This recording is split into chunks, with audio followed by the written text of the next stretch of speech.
I have come here to chew bubblegum and kick ass. And I'm all out of bubblegum. This is the Virtual Real Estate Investor Podcast with Vincent Polisi.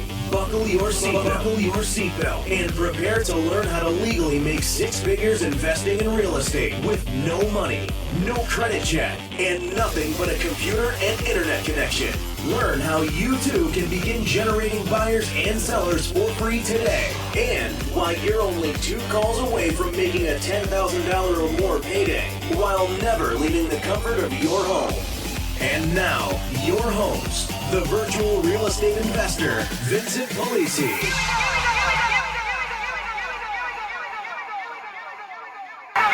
All right, guys, this is Vincent, and you're in for a very special treat today because you're going to get to go behind the scenes on an actual live recorded call that Mike and I did with the realtor who was the buyer's agent for the buyer that came to us that we closed out last week. And you're going to get to hear how things actually really happen in the real business world firsthand, and then what you have to do to overcome some of this stuff. And basically what we had going on here was the buyer had come to us that couldn't qualify. He was referred over by a mortgage broker that Mike had found and secured referrals from using my How to Make 40K a Month the Easy Way process. And so we spoke to the buyer, and on the very same call that we spoke to him, he stroked out $1,000 and signed up for our Home Finder program. And then the very first property he puts up, which is one that he already had seen that he wanted, is an REO or a foreclosure. So that being the case, having to go in and actually purchase the property for him, we required that the down payment amount, the full amount of the down payment, be paid up front and basically escrowed against the purchase, because obviously I've got to go in and now put money up and commit to a deal and purchase it and pay cash down, pay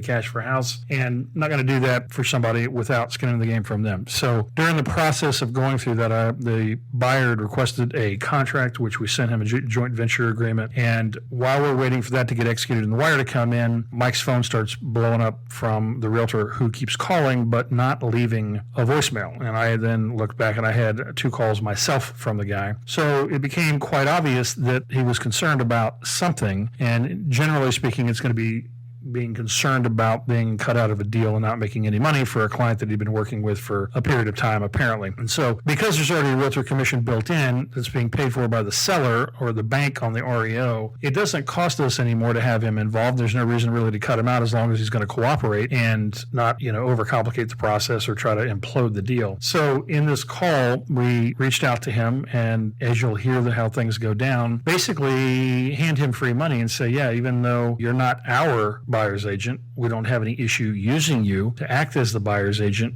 on this transaction, provided that you're going to cooperate with what we need and not get in the way. And you'll hear how the whole thing goes down, because he did exactly what realtors have a tendency of doing, and he overstepped his bounds, and he was on the verge of breaking the law. As we found out, and you'll hear in the call, the buyer had sent him a copy of our joint venture agreement, which he didn't understand, doesn't understand what it is or the entire dynamics of the deal that we're doing, doesn't understand the legalities, because this stuff isn't trained in the real estate licensing courses.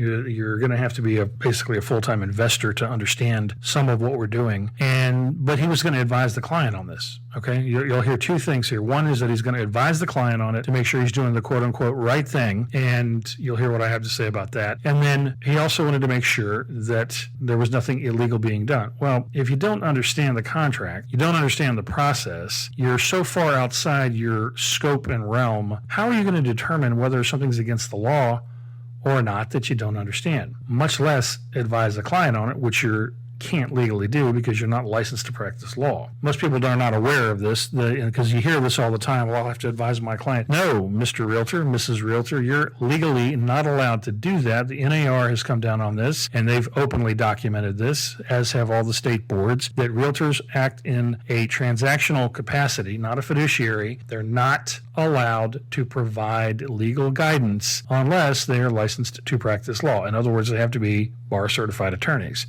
which they're not 99.999% of the time. But they do have the ear of your prospective clients or your clients sometimes, so it's imperative to understand how they operate. okay? Because they operate under the color of law, but they break the law left and right and act as an authority and as if they have a legal capacity to do that, and they don't. And you'll hear how the whole thing plays out. So enjoy this. I think you're really gonna enjoy this call because it's down and dirty behind the scenes. You get to hear the whole thing actually as it plays out, a real live recorded call that Mike and I did.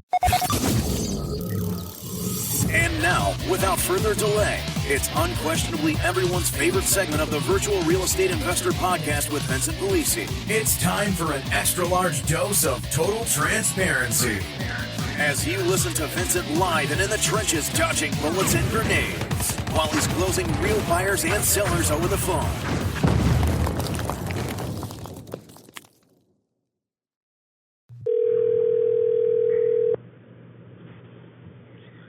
Hello. Yeah, sorry about that, man. Hey, no problem. Had the chicken, organic chicken nuggets and waffle fries in the oven. I forgot to set the damn timer. But fortunately, Super Dad came to the rescue and I saved the day before they burned. Dun, dun, dun, dun. Dun, dun, dun. All right. So you want to get the guy on the phone or what? Because what he's concerned about. He's concerned he's going to get cut out of a deal, obviously. Yeah, that's all he cares about. No. Yeah. He'll pretend he cares about his client, but he just wants his commission. Well, his client's no longer his client. I become his client, or we become his client. Correct. Because his client can't buy. Correct. I figured we were going to have to talk to this guy anyway as soon as but I figured we were just going to wait to get the deposit and the contract signed by this Frankie guy. Right, but I know, let's just go ahead and talk to this guy now. If he's already calling you and he's blowing your phone up, it means he's afraid he's getting screwed out of a deal. So I don't need him going and screwing this thing up. Let's just get him on the phone. I'll tell him to send me a buyer's agency agreement, which I'll execute and get back to him immediately.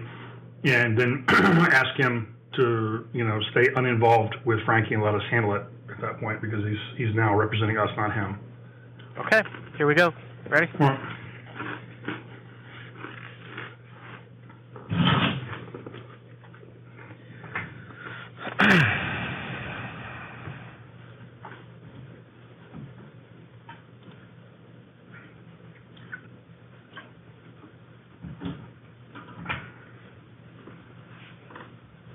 Hello. Hi, this is Mike. I got a call from this number. Mike, I have been trying to reach you. I have a person who had been looking for a house, and he had been working with me for a while. I'm the realtor on that property. It is Frankie. Sounds familiar for you or not? Oh yeah, I have my partner Vincent on the phone as well. Oh, okay. Vince, Vince was the person who sent him an application or form or something to fill out and whatnot.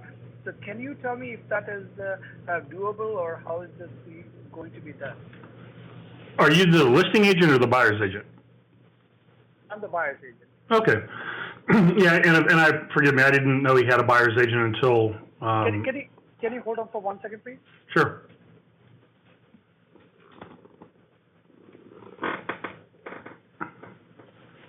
I think he thinks we're mortgage lenders, man. Yeah. Hello, Vince. Yes. Mike. Yes. Sorry about that. Go ahead. No worries. But let me clarify a few things here real quick so it makes sense. I think you may be under the. Hold up. 1 more second, please. I really apologize. Can you please hold up sure. for 1 more second? Mm-hmm.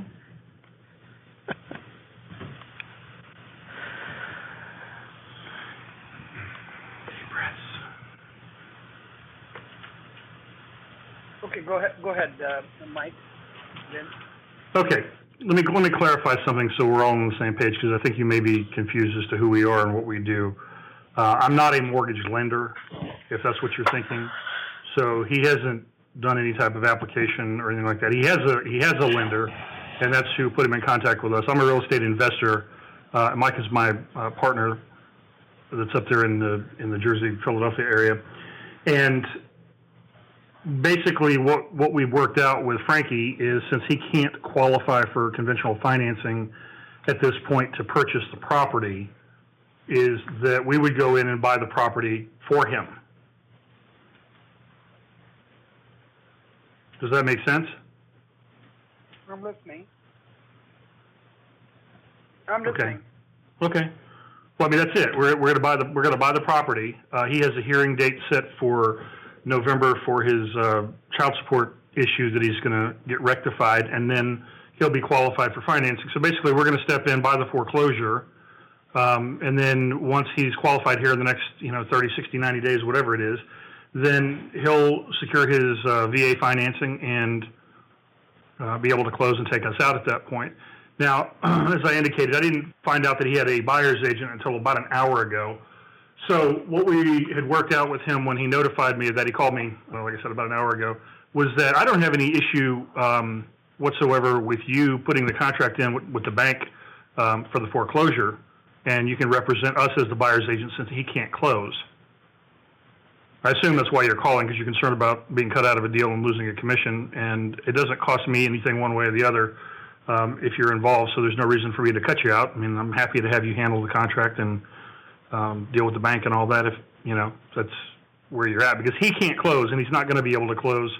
He's kind of in between a rock and a hard place here. I don't know if he explained the situation to you, but basically he's got what's called a debt-to-income ratio problem with his current financing that can't be overcome because of a child support issue. And the child support issue can go away, but he has to have a house.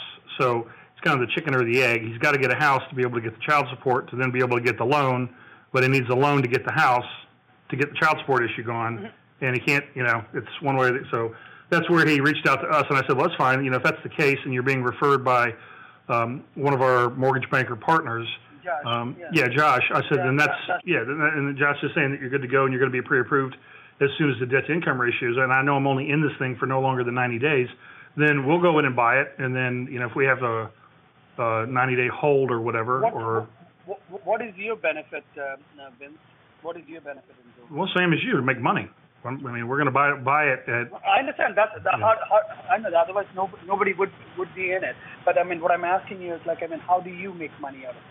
Well, we're going to buy it. What's the what? Okay. Is there an interest or something that you're lending the money for? Or I'm not lending him any money. We're going to go ahead and pay cash. Oh, you're purchasing that, paying cash? Yeah.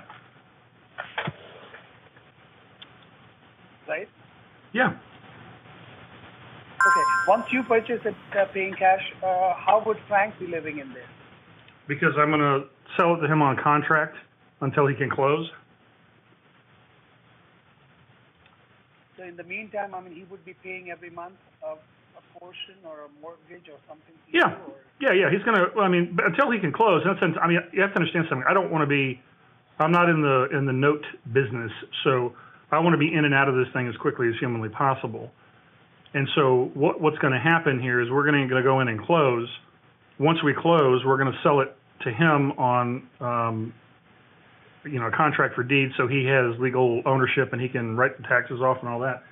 And then once he gets done with his court date and they fix the situation with his paycheck stub and his debt-to-income ratio and the child support, then Josh has got him set up for a mortgage, and then he'll just go in and close utilizing his VA loan at that point.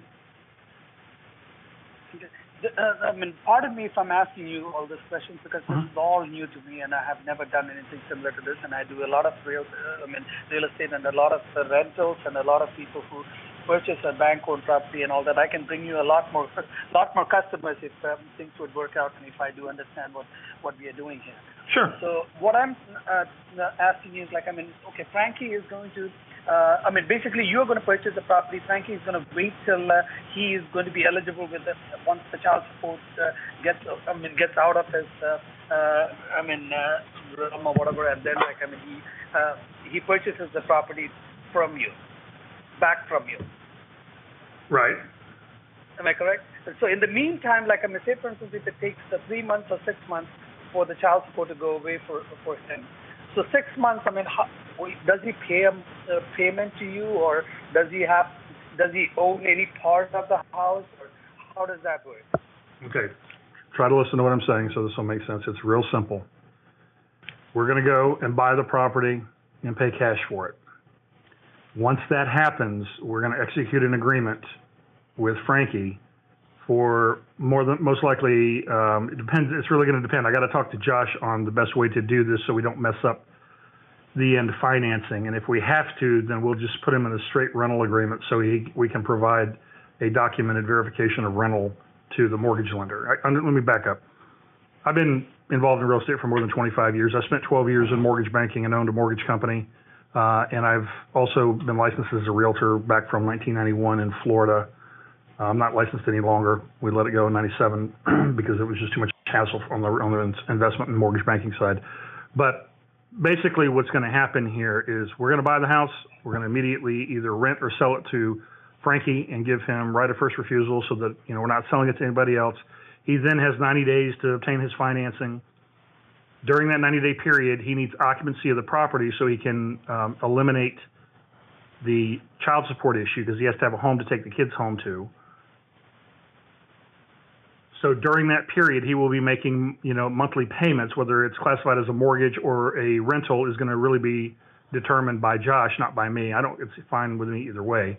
And then. So is it somewhat similar to rent to own kind of a thing? Yeah.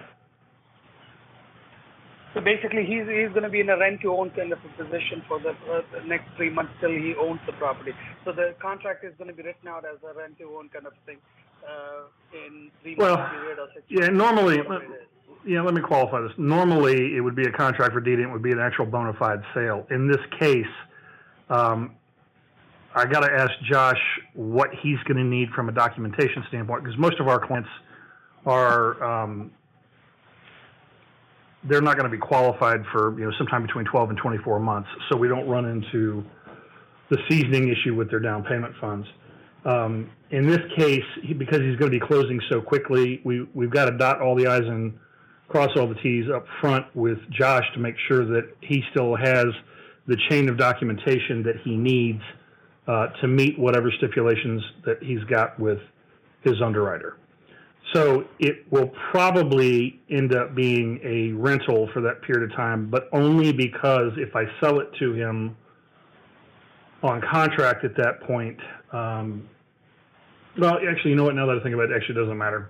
We'll just sell it to him. It doesn't matter. I'm sending a thing of a seasoning thing, but it's not going to make a difference because the purchase price is going to remain static regardless. So anyway, real simple. We're going to buy the house.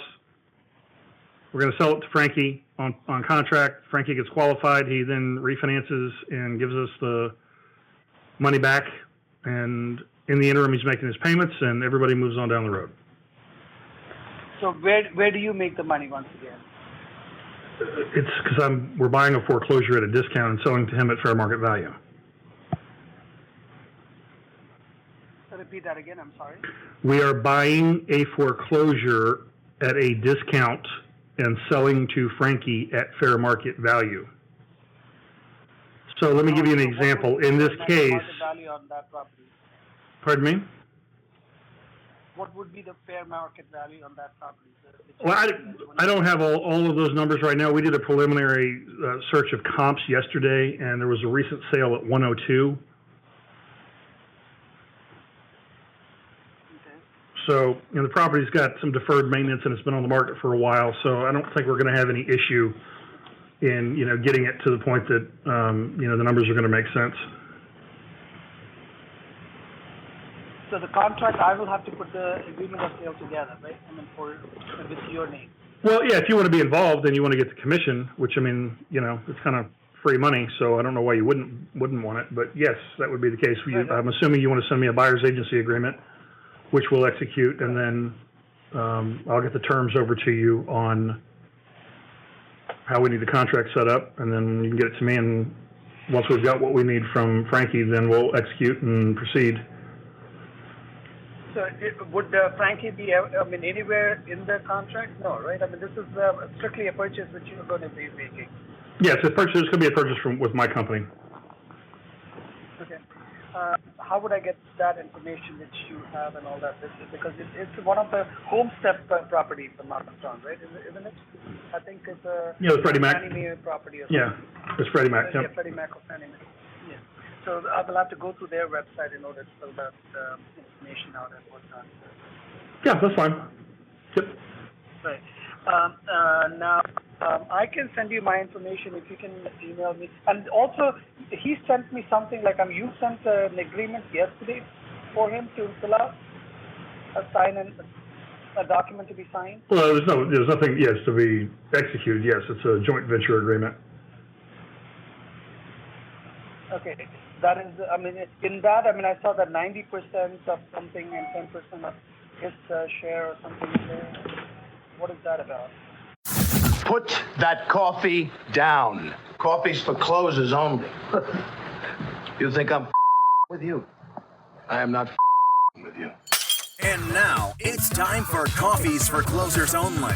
Listen as Vincent walks you step by step through sales closing techniques, objection handling, pre-qualification questions, the 4 buying personality types, NLP, and everything related to professionally closing sales.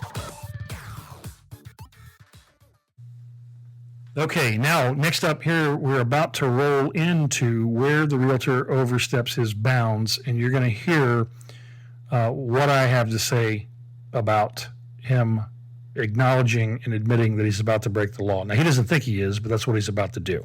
So you'll hear how I handle this. And take note, because if you want to be a successful investor, you want to be a successful virtual real estate investor, you're going to need to be able to have conversations just like this when these busybodies get involved and start sticking their nose where it doesn't belong and breaking the law, which then has the impact of imploding your deal. It's a joint venture agreement, so he becomes a partner in the venture since he's having to put up funds in order for us to proceed. So he'll have to put up 10% of the sale amount? Let me ask you a question. Why are you so concerned about all of that? He can't buy a house. Yeah, but he had been a buyer for, I've been showing him houses for some time. I would like to do the due diligence to him. Whatever it is, I want to make sure that I beg your pardon? Thing, right? I want to make sure that, he's doing the right thing, right? As a buyer. I don't understand what you mean, that he's doing the right thing. There's so many other things out there in the world right now. People could be getting into something which, without knowledge, they may be getting into something. I'm just trying to understand the whole thing so that, I can give him an explanation of what he's doing. I understand that, but that's not your job. As a matter of fact, it's illegal for you to do that. You're not allowed to provide him any type of counsel because you're not a licensed attorney. Once you execute the buyer's agency, hold on. Once you execute the buyer's agency agreement with me, you represent me at that point for the purchase of this property. Now, if you don't want to do that and you want to stay with him, a guy that can't purchase a home, then you go ahead and you can continue on that path with him. All right? But if you want to try to jump in the middle of this thing and try to mess up what we already have worked out that we're trying to proceed on, because you're not the expert on this, and the National Association of Realtors and your broker, you're not allowed to provide him any type of legal advice. Okay, understand that. I was licensed as a realtor. I wrote the continuing education courses and edited them for the state of Florida. Trust me when I tell you, I understand that you're not there to provide him guidance. Okay, you're not his fiduciary in the situation. You're nothing other than a transactional agent pushing paperwork back and forth. If he needs guidance, then let's get on the phone with an attorney. I'm happy to do that with him, and we can walk him through that process, and I'll be happy to talk to the attorney. But I don't need you getting involved in this thing and messing it up under some guise that you're going to, quote unquote, protect your buyer that can't qualify for a mortgage and can't close. Okay, I have an agreement with him. If you want to proceed with us on the purchase, then you and I have an agreement as a buyer's agent. I'm totally okay with that. But once that happens, there's no more conversations with Frankie with you. Okay. So you have to make a determination right now. You can tell me while we're on the phone. You want to proceed so that we can actually get a deal closed here. You can make money, we can make money, and he can get a house, or you want to be his dad. I don't want to be his dad or anything. It's just that I wanted to find out and figure out whatever is going on is the right thing. That's all. Well, you're not qualified to make that determination. Okay, I'm not trying to be ugly with you, but you're not qualified to make that determination. You're getting involved in things that do not concern you, nor do they involve you. Okay, he's not paying you or retaining you for legal advice. If he needs legal advice, I will advise him he needs to go get an attorney, and I'll be happy to talk to an attorney. All right, but and I'm trying to be ugly, man. But I deal with realtors all the time. They always want, I got to protect my client. I got to protect my client, and I've watched them protect clients right into bankruptcy and foreclosure. The guy needs a house so he can get his daughters and so he can get his child support straightened out. He cannot get it presently because of the situation, not only with the house but also with his child support. He came to us. We put together a solution for him. He said, "Okay, let's go." So we proceeded based on that. It's not based on some third-party approval from a realtor. Does that make sense? Okay, sounds good, Vince. Okay, I'll. Do you want me to send you the information, or you want to send your information? Well, here's what I need to know, okay? And you can just be honest with me and tell me right now before we get off the phone. I'm not trying to be ugly with you, okay? I really am not. But I don't have time to play a lot of games here. We're either going to do this or we're not. And I just need to know what position you're in. Do you want to act as our buyer's agent in this transaction so that we can get this purchase accomplished without getting further involved with Frankie, who cannot buy a home, okay?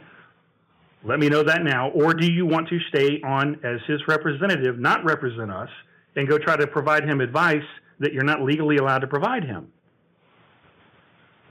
I don't need to get involved at all. I'm selling a house. I'm not. Okay, perfect. I'm here to listen. I'm here to help. I'm here to get you paid, man. Okay. If you will help me and cooperate with me and do strictly the function that we're retaining you for through the buyer's agency agreement, we will have absolutely no problems going forward, and you'll get a deal done and get paid. Frankie, you'll get a house. Everybody will be happy. Right. All I'm saying is, I don't like getting involved with anything illegal for my own, license sake. I don't want anything illegal or anything which is not correct. That's all I was trying to make sure of. That's fine. I don't. Yeah, let me explain something to you. Okay, let me explain to you. Mike, the guy that you're calling, let me tell you who he is. Okay. Let me tell you what his background is. He's an 18-year police veteran. Okay? He's working with me as a joint venture partner to get real estate deals done prior to his retirement. Do you honestly think that he is going to engage in illegal activities and jeopardize his retirement to get a real estate deal? What I'm saying is, I understand. I truly understand what you understand from my point. I just came to know about all this today, and I have never heard of anything like this before. And I'm just trying to understand so that, hopefully in the future we can have more businesses. No, I appreciate that. Let me listen. Understood. And there's nothing that's illegal that's going on other than you wanting to provide guidance to somebody, which is construed as the illegal practice of law, which you cannot do legally. Now you can go do it, but it's still illegal. But beyond that, let me explain to you so it makes sense. We have a joint venture agreement with Frankie. You've got a copy of it. Okay, he has a copy of it. It puts us in control of the partnership or the joint venture because he's not qualified. He doesn't have the educational experience. His contribution is the $10,000 up front so that we know that he's serious, because I'm not going to go buy a house and go through the back and forth negotiation process and then the rehab stuff that we're going to have to do, where we're going to have to front cash to get this thing up to snuff so that it'll pass through the appraisal process, because the house has got some issues, and I don't think it's going to make it through the VA appraisal process without some of these things being rectified. And once all that stuff is done, he gets into a home, he gets his kids, he gets rid of the child support issue, Josh gets the mortgage, you get your commission, but you're going to get your commission, next week or something, not 90 days from now, and everybody wins. Right. Okay, sounds good. So now I'll do what I need to do. And do you want me to send you my information, or how? Yeah. I want you to send me a buyer's agency agreement so that I can sign it, so you know you're protected. I'll put that together and send it to you. Okay. Okay. Yeah. Here, give me your email address real quick, and I'll send you the. Mike, could you hold on for 1 second? I'm getting a call. Quick one. Jesus.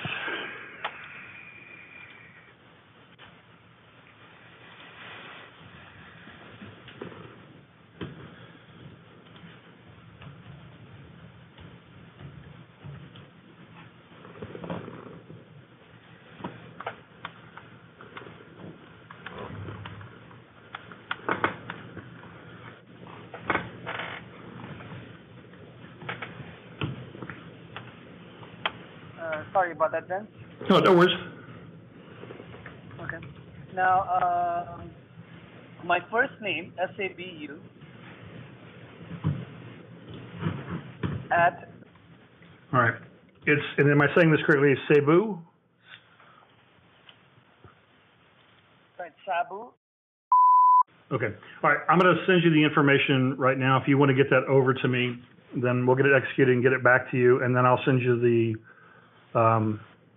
terms for the contract so that we can get the agreement in. Do you know, have you already reached out to the listing agent? No, I haven't at all, because I only have showed that property to him once. How long ago was that? It was maybe 2 weeks ago. 2 weeks ago, okay. 2 weeks ago. Gotcha. Okay, 10-4. I'll send this to you right now. Okay. Okay, thank you. Bye-bye. Bye-bye.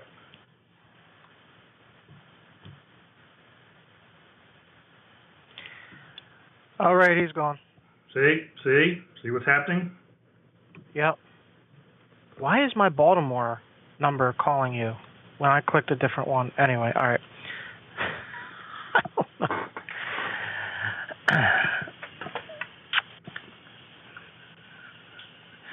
All right. Well, that was pretty cool because you were pretty direct and on his tail when he started going down that attorney road that he was acting like an attorney. Yeah. No, look, here's the thing, man. You got to take this the right way. I don't want to hear this about you're going to protect your client, okay? Because what are you going to do? You're going to protect your client against what? Oh, make sure it's not doing anything. And it's like, okay, wait a minute. Are you trying to protect your client, or are you trying to make sure you're not doing anything illegal? Or both? Which one? I mean, which one is it? What is it exactly that you're doing here? Because you've never heard of something, you're then going to stick your nose in and try to provide him counsel. You don't even know what a joint venture agreement is. How are you going to provide him counsel on that? This other client we have in New Jersey took our joint venture agreement to her friggin' attorney. Okay? And guess what? She ended up signing it. Yeah.